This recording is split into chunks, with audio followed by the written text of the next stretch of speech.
In our Serving Those Who Serve report tonight, one side of the military veterans sometimes struggle to find the kind of brother or sisterhood they had when they were serving overseas, and others may be left idle with hands. On this Memorial Day, our K2K anchor Cynthia McLaughlin now introduces us to a North Texas nonprofit organization that is helping our former service members transition back to civilian life.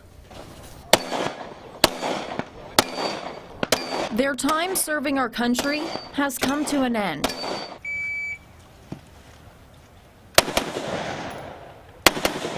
But you wouldn't be able to tell.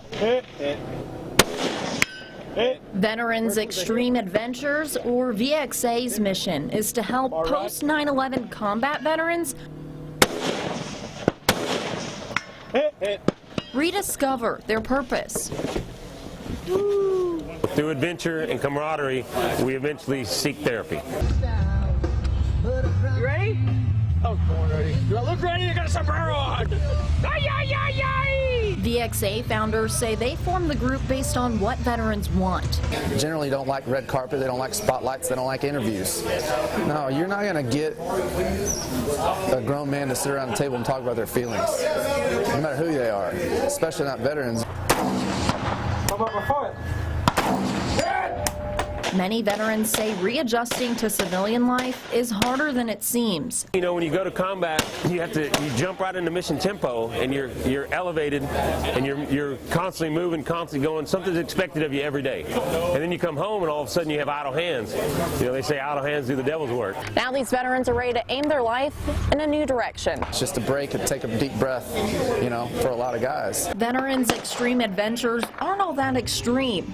Some trips include hunting hogs on someone's land or a simple fishing trip. So when VXA goes out and we take a veteran out to go hunting, it's just to kind of release, some stress that they might encounter, after, doing their duty, and it really seems to help them out, and that's what VXA has done for me. So we have guys that never met each other, went on hunt with us together, and now are friends 5-6 years later, go hunting all the time without us. One property owner says they do just as well as a professional trapper, which could cost several $1,000s. And every time they come out, they're able to kill hogs. The last time they were up, they shot 2 bobcats. So that's something that helps our herd as well. Go right, half target. Now, a successful support group for former service members. That wasn't the original plan. Founders wanted to make hunting safer for disabled veterans. We thought we were going to make it cool and make it high tech and high end, and what we found is that they don't want any of that. They want as little help as possible, and we have guys that have no legs that they just, hey, just throw me on your back for a few minutes. We can get there. After these, men and women fought for our freedom. Learning how to cope with everyday life after, your service to the country. They're finally finding ways to enjoy their newfound freedom.